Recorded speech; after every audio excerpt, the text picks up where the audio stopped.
तो अब करते हैं अपना क्वेश्चन नंबर 2। ठीक है, तो क्वेश्चन नंबर 2 जो है वो हमसे क्या कह रहा है, कमला ने एक स्कूटर खरीदने के लिए किसी बैंक से 26,400 रुपये 15% वार्षिक दर से उधार लिए, जबकि ब्याज वार्षिक संयोजित होना है। 2 वर्ष और 4 महीने के अंत में उधार चुकता करने के लिए उसे कितनी राशि का भुगतान करना पड़ेगा। ठीक है, आपको यहाँ तक सही लगा, यहाँ तक सही लगा। आपको थोड़ा सा कन्फ्यूजन यहाँ पे हो रहा होगा क्योंकि समय जो है वो दिया गया है 2 वर्ष और 4 महीने। ये 4 महीने वाली प्रॉब्लम आपको फंस रही होगी। इस प्रॉब्लम को कैसे दूर करेंगे अभी आपको पता चलेगा। फिलहाल अभी मूलधन और दर के बारे में लिख लेते हैं। तो हमारा मूलधन जो है वो कितना दिया गया है, 26,400 रुपये। ठीक है, दर की बात करते हैं तो दर हमारी 15% दी गई है वार्षिक वाली।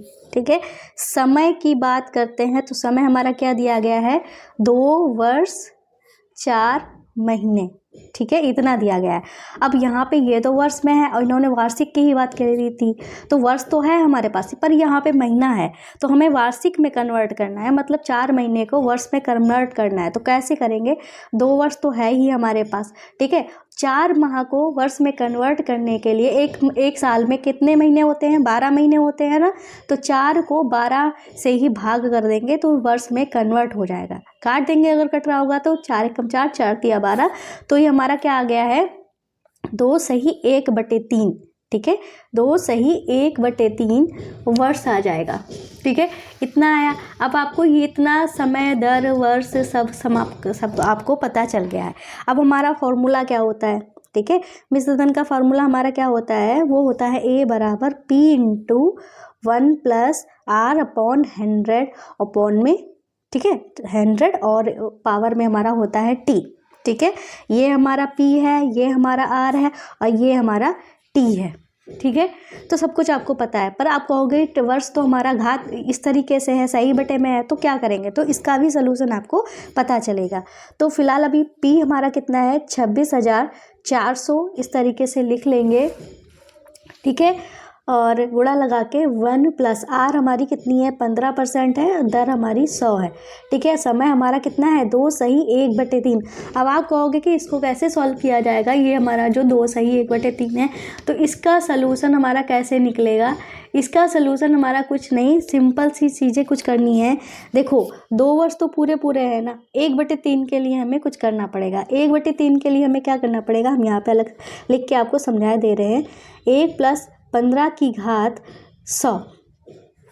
ठीक है, 2 वर्ष तो हमारा हो ही जाएगा। उसको हम इस तरीके से लिख लेंगे, 26,400 गुणे में 1 + 15/100। ठीक है, पावर 2 तो लग गई। अब 1/3 का क्या करें, तो 1/3 जो है, ठीक है, 1/3 जो घात है उसके लिए हम क्या करेंगे, यहाँ पे इस तरीके से करेंगे, 15 लिख लेंगे। ये जो घात में 1/3 है इसको हम नीचे यहाँ पे ले आएंगे। ठीक है, 1/3 को यहाँ पे ले आएंगे, घात हमारी 1 हो जाएगी, गुणे में हमारा 100 था। ठीक है, अब जो अगर कट रहा होगा तो काट देंगे। फिलहाल हमारा कट रहा है, 3 एकम 3, 3 × 5 = 15। तो हमारा क्या हो जाएगा, 1 + 5/100। ये इस तरीके से, ये जो है इस तरीके से हम इसको यहाँ पे लिख सकते हैं। ठीक है, तो हमारे गुणे में क्या हो जाएगा, 1 + 5/100। ठीक है, घात में जो 1/3 था वो हमारा यहाँ पे इस तरीके से कन्वर्ट होके आ गया है। आगे क्या करेंगे, 26,400 लिखेंगे, गुणा में लिखेंगे और ये जो है पहले इसको सॉल्व करते हैं। ठीक है, अगर यहाँ पे 1 दिया होता है कि कोई भी हमारी भिन्न है और प्लस करके यहाँ पे 1 दिया होता है, सिंपल से इन दोनों को जोड़ दो और बटे में ये जो लिखा है उसको लिख दो। मतलब 15 और 100 को जोड़ेंगे तो हमारा हो जाएगा 115। सॉल्व करने की ज़रूरत नहीं है, सिंपल सी ट्रिक है। ठीक है, तो आप ये लगा सकते हो, इन दोनों को, अगर यहाँ पे 1 है तो इन दोनों को जोड़ के बटे में जो है उसको लिख दो। ठीक है, पावर 2। ऐसे ही यहाँ पे भी 1 है तो हम इन दोनों को जोड़ देंगे तो हो जाएगा 105/100। ठीक है, इस तरीके से लिख दिया। अब आगे चलेंगे तो आगे हमको क्या करना है, ये 115 की घात 2 है तो हमें 115 को 2 बार लिखना पड़ेगा। यहाँ पे हम 26,400 लिखेंगे, गुणे में 115/100 करेंगे, घात 2 है तो 2 बार यही सेम चीज़ लिखेंगे, 115/100 और 105/100 यहाँ पे था तो हमने इस तरीके से लिख दिया। अब हम देखते हैं कितना कट रहा है, 2 0 से 2 0 हमारे कट रहे हैं। ठीक है, अब यहाँ ये हम आपस में काट लेते हैं। ठीक है, क्योंकि 5 के पाड़े से दोनों ही कट रहे हैं तो इनको काट लेंगे। ठीक है, तो 5 दूनी 10, 5 एकम 5, 5 दूनी 10 और 0 लगा दिया। ठीक है, ये भी हमारे कट रहे हैं। 5 दूनी 10 और 5 तियाँ 15, 5 दूनी 10 0। ठीक है, इतना हो गया।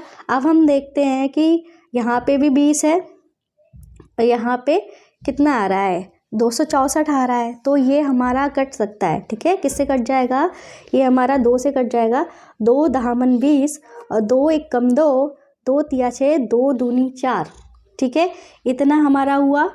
और अब हम क्या काट सकते हैं यहाँ पे,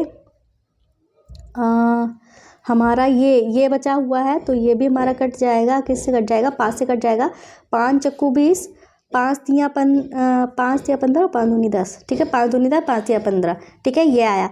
अब 4 से अगर ये कट रहा हो तो काट देंगे, तो कट तो रहा ही है। 4 एकम 4, 4 तिया 12, 4 तिया 12। ठीक है, अब हमारा नीचे सिर्फ 10 बचा है, जो हमारा कट भी नहीं सकता है।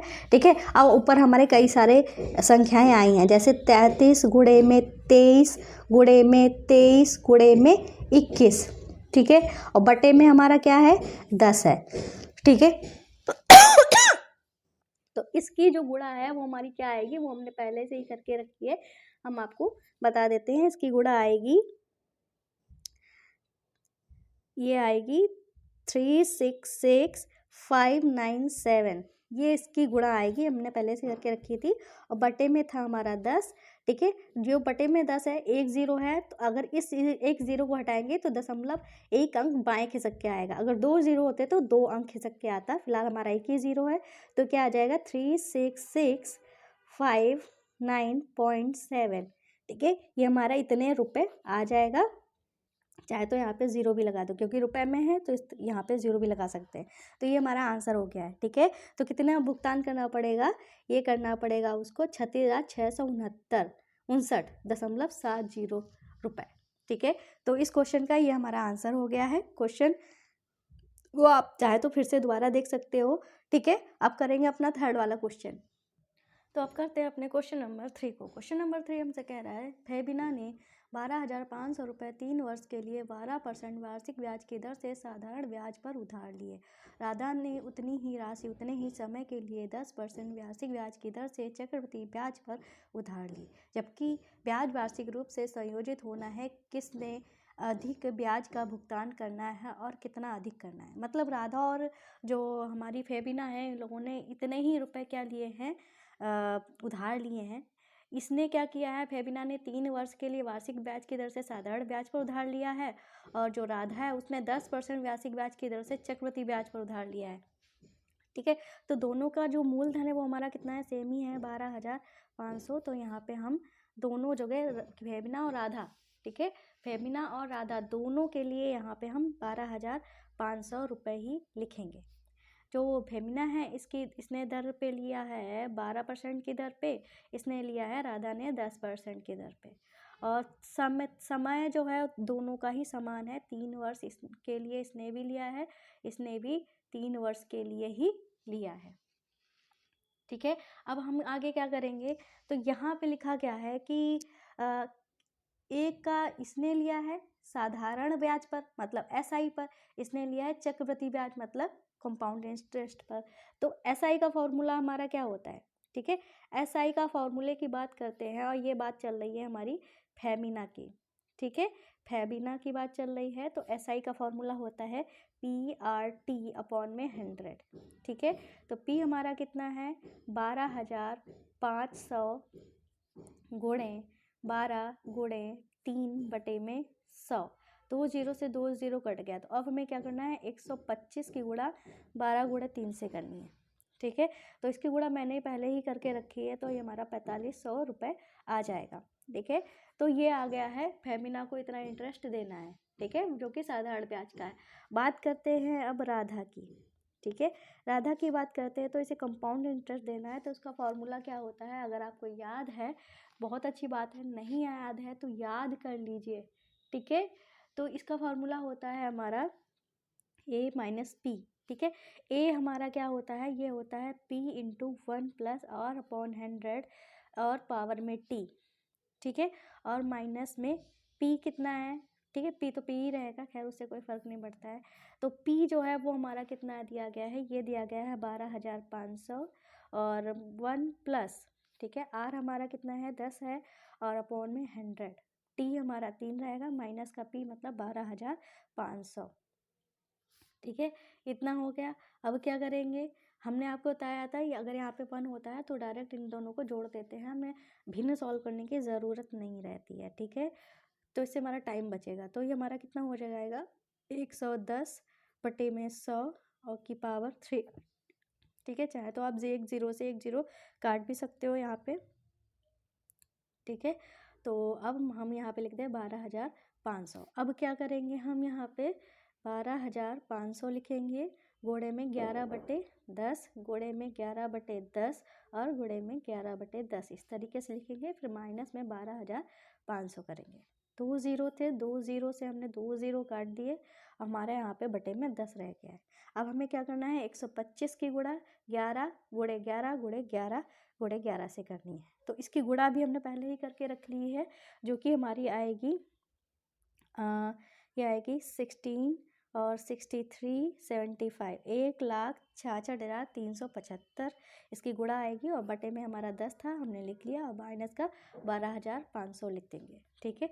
1 ज़ीरो है तो एक अंक पहले हमारा दशमलव लग जाएगा, मतलब हमारा क्या हो जाएगा 16,637.5 हो जाएगा। ये हमारा 10 हट जाएगा, माइनस कर देंगे 12,500। अब जब हम माइनस करेंगे तो हमारा क्या आएगा, तो यहाँ पे तो 0.5 आ जाएगा, ठीक है। और 7 में से 0 गया 7, और 3 में से 0 गया 3, 6 में से 5 गया 1, और 16 में से 12 गया 4। तो इसको रुपए देने पड़ेंगे, ठीक है। तो यहाँ पे हमने आपको बताया था रुपए होते तो लास्ट अगर दशमलव में एक डिजिट होता है तो उसमें एक ज़ीरो लगा देते हैं। तो हमने देखा भाई ये राधा को ब्याज देना पड़ रहा है, ठीक है। और 4500 जो आया था वो फेमिना को देना पड़ा है, तो 4500 ज़्यादा है ना, तो इसका मतलब क्या हो गया, फेमिना को ज़्यादा भुगतान करना पड़ेगा। तो हम यहाँ पे लिख देंगे फेमिना को ज़्यादा भुगतान करना होगा, ठीक है। इसको ज़्यादा भुगतान करना होगा। अब ये कह रहे हैं कितना ज़्यादा भुगतान करना होगा, तो कुछ नहीं करना है, 4500 में से 4,137 को हम माइनस कर देंगे, ठीक है। तो यहाँ पे हमने यहाँ पे हासिल दे दिया तो 100 हो गया, ठीक है। 100 में से 50 गया 50 बचा, यहाँ पे हमारा 9 बचा, 9 में से 7 गया तो हमारा कितना बचा है 2 बचा, दशमलव की जगह पे दशमलव लगा दिया। अब यहाँ पे हमारा 9 में से 3 गया 6 बचा, ठीक है। और 4 में से 1 गया, हमारा कितना बचा 3 बचा, ठीक है। 362.50 रुपये इतना अधिक भुगतान करना पड़ेगा, ठीक है। तो ये हमारा आंसर हो गया। इस तरीके से क्वेश्चन नंबर 3 भी हमारा कंप्लीट हो गया है, ठीक है। अब करते हैं अपना क्वेश्चन नंबर 4। हेलो बच्चों, वेलकम